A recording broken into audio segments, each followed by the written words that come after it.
people that understand Bitcoin and blockchain a bit would completely get this, and obviously a lot of the issues are around education. So my name is Zoldan. I'm the CEO of Quantum Media Group based in New York. We're a technology marketing company focused on working with cryptocurrency and blockchain companies. My background has been in television and media over the past 15 years. I'm a contributor for some of the news networks, for better or for worse, CNN, CNBC, and Fox News. As a technology analyst, I cover this space pretty regularly. So far from an expert in the space, but enough definitely to talk about it on the news. I've had the opportunity, First Secretary Sanchez, to be in Mexico, short of saying working with, but engaged in conversations with the C5. Is that accurate? The C5, and obviously First Secretary can speak more about that. The C5 is a combination of Homeland Security and local police. Would that be relatively accurate? Okay, we don't have that here, that's for sure. But I've had the opportunity to tour their 911 facility, and what I saw in Mexico was absolutely extraordinary. They understand the value of technology, they get innovation. There's obviously challenge, and most of those challenges come with a lack of funding and finances, which is obviously not only a problem specific to Mexico, but a problem around the world. As it relates to the SDGs, I strongly believe that a lot of these goals could be accomplished through technology.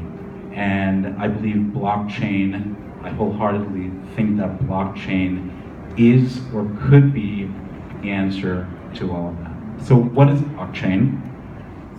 The video here showed a pretty, funny example, but the reality is blockchain is an open ledger, and that gives people the ability to verify and record transactions. So what exactly does that mean? Well, if you're in Kenya, in East Africa, and you're interested in voting for a local politician, today with all the fraud going on, specifically in East and West Africa, there's no way to be able to verify who you are. Well, blockchain technology potentially enables you or the government or the local institution to be able to verify you as a potential voter. Well, here in the United States, that's not really an issue. You go to the voting booth, there's verification, there's people. But in Africa, voter fraud is completely rampant. And it's not specific to Africa, it's Asia, it's South America, it's Mexico, it's Central America also. So blockchain has the ability to assist and potentially eradicate any type of voter fraud, which is very important, in my opinion, in terms of the underpinning of the economy.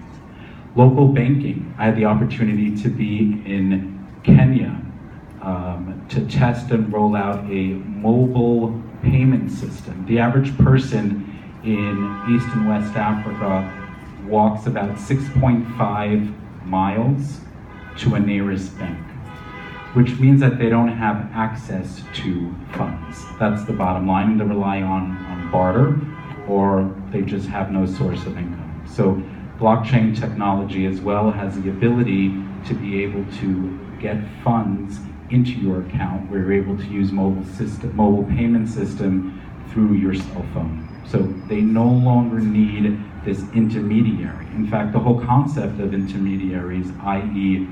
brokers, are eventually going to go away.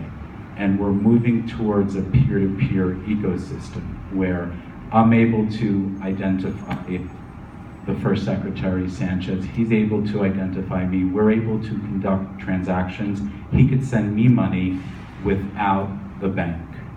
Now, there are pros and cons to that as well, and that gets into a deeper conversation as it relates to blockchain technology. But the ability to take away the bank and to be able to verify each other as who they are plays a critical role, specifically in emerging markets.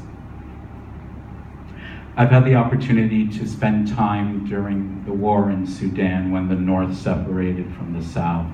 And we spoke about rolling out a telemedicine facility.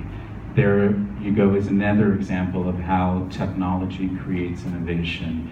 And as it relates to the United Nations, I believe at the heart of it, and the UN really gets that. And I know they've been focused, in addition to UN and UN Women Empowerment, there's been a very, very strong focus on technology. And I do believe the underpinning of everything that we talk about, everything that the UN stands for, is about the advancements of technology. So, thank you very much.